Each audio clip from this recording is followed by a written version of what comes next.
17 स्थानों में उज्जैन नगर निगम के अलावा दतिया, पन्ना, मंडला, मंदसौर जैसी 6 नगर पालिका, मेहर, ओमकारेश्वर, ओरछा, चित्रकूट जैसी 6 नगर परिषद, सलकनपुर जैसी 6 ग्राम पंचायतों में शराब की दुकानों को पूर्ण बंद किया जाएगा।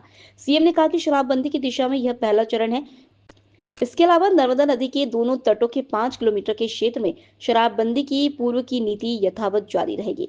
आज की बैठक में विधवा, तलाकशुदा जैसी कल्याणी बहनों को पुनर्विवाह के लिए 2 लाख रुपए आर्थिक सहायता देने का फैसला लिया गया है। प्रदेश में तबादला नीति के तहत विशेष परिस्थितियों में मंत्री भी अपने विभाग में तबादले कर सकते हैं। सामाजिक समरसता के लिए महू स्थित अंबेडकर विवि के बुनियादी विकास और विधि विभाग को लेकर 25 करोड़ रुपए मंजूर किए गए। आज कैबिनेट में भोपाल में 180 करोड़ की लागत से तैयार होने वाले बावड़िया कला ब्रिज को मंजूरी दी है। अस्थायी विद्युत कनेक्शन वाले प्रदेश के किसानों को सोलर पंप लगाने के लिए आर्थिक सहायता मंजूर की गई है। इसके बाद स्थायी कनेक्शन वाले किसानों को भी आगे दी जाएगी। कहाँ सलकनपुर की मैया, कहाँ कटनी में मैहर की माता जी, सारे स्थानों पर 17 जगह दारू की दुकानें बंद करने का हमारी सरकार के द्वारा निर्णय किया और नीतिगत फैसला लिया। खाली बोल नहीं रहे, अगले साल 1 अप्रैल के बाद एक भी दुकान इन क्षेत्रों में चालू नहीं मिलेगी और धीरे धीरे करके भगवान चाहेगा और आगे बढ़ेंगे, बाकी भी बंद करेंगे धीरे धीरे। ये हमारी सरकार की पॉलिसी है। क्या सामाजिक संगठन, क्या बहनों के संगठन, क्या किसान, क्या महिला, क्या युवा, हर कोई कहा कि भाई ये बिल्कुल अच्छा कर रहे हो और हमने लगातार ऐसे अच्छे काम चालू किए। आप बताओ, पहले पटवारी से किसान परेशान रहते थे, कोई कारण से बंटवारा करो, रजिस्ट्री कराने जाओ, कोई जमीन देना लेना पड़े, पटवारी नामांतरण नहीं करता था। हमारी सरकार बनने के बाद निर्णय किया, इधर रजिस्ट्री कराओ या नामांतरण कराओ, पटवारी अपने आप कंप्यूटराइजेशन के आधार पर नाम चढ़ जाएगा। पटवारी का रोल खत्म कर दिया, ये हमारी सरकार ने किया। किसानों के हित के लिए, युवाओं के हित के लिए, गरीबों के हित के लिए ऐसे प्रत्येक काम। आज एक और बड़ी योजना किसानों को लेकर हुई है, आपके यहाँ भी होगी धीरे धीरे। माननीय प्रधानमंत्री कहते हैं किसान हमारे अन्नदाता तो है ही, लेकिन ऊर्जादाता भी बनना चाहिए, उनके जीवन में बदलाव आना चाहिए। तो हमने कहा किसानों को 2 लाख किसानों को जो टेम्परेरी कनेक्शन लेते हैं वो अपने 4 लाख से लेके 24 लाख तक के 3 हार्स पावर से लगा करके 7.5 हार्स पावर और ऊपर वाले भी केवल 10% राशि देंगे। पूरा पंप का खर्चा सरकार के माध्यम से लगवाया जाएगा, वो किसान के लिए होगा। बिजली के आधार पर बिजली, आपको पैसा बिल भरने की जरूरत नहीं। एक बार पंप लगाया, सोलर पंप, क्या आप अपने समय अपने जन्मदिया चलाओ, जो रात में पानी पिलाओ खेत को, दिन में पिलाओ आपके माध्यम से। और भविष्य में जो परमानेंट किसान 30 जैसे उज्जैन नगर निगम संपूर्णतः शराब की दुकानों से बंदी रहेगी। दतिया नगर पालिका, यहाँ भी यही पूरी शराब बंदी रहेगी। पन्ना, ये भी नगर पालिका है, नगर पालिका क्षेत्र में शराब की दुकानें बंद रहेगी। मंडला नगर पालिका, मुल्ताई नगर पालिका, मंदसौर, पशुपतिनाथ की नगरी, ये भी इसी प्रकार से इनके साथ बंद रहेगी। मैहर की माता जी का नगर पालिका क्षेत्र ये शराब की दुकान से प्रतिबंधित रहेगा। ओमकारेश्वर की नगर परिषद, महेश्वर की नगर परिषद, मंडलेश्वर की नगर परिषद, ओरछा और चित्रकूट की नगर परिषद और अमरकंटक, खास करके चित्रकूट और अमरकंटक हम सब ध्यान दें इस मामले में।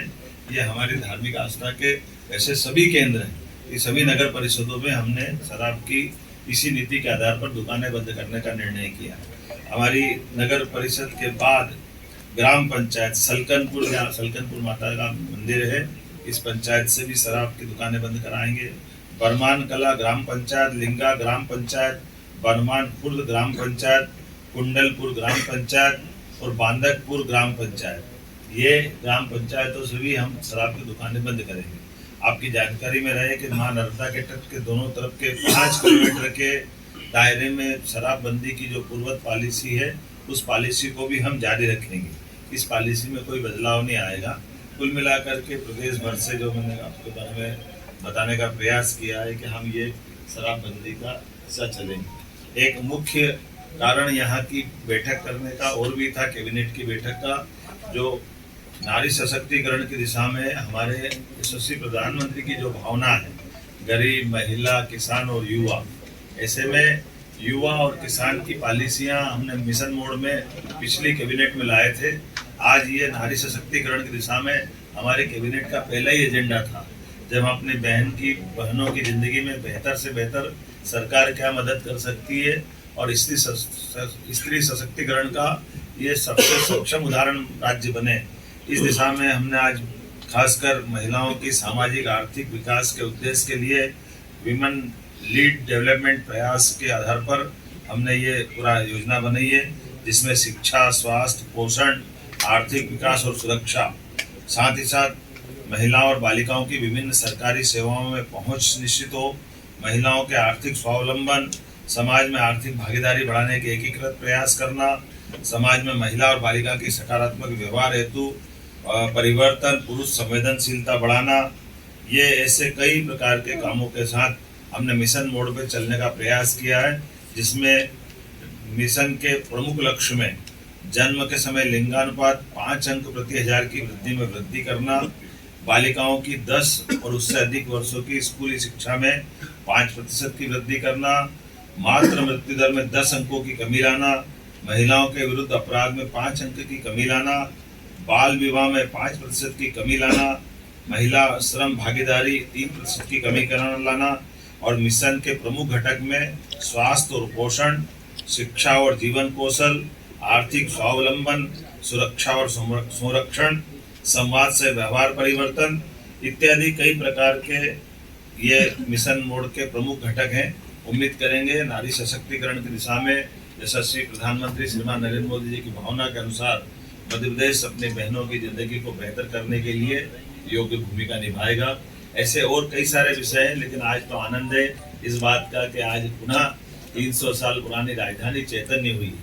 हमारी राजधानी का वो जो पुराना गौरव, होलकर साम्राज्य का समय का, आज वो हमको अपनी आंखों के सामने दिखाई दे रहा है।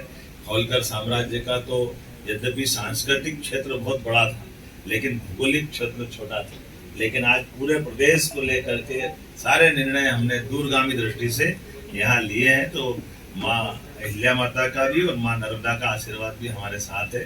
इस गौरवशाली क्षण में आप सब साक्षी बने। मैं प्रदेशवासियों को, देशवासियों को बधाई देना चाहूंगा, जिनके माध्यम से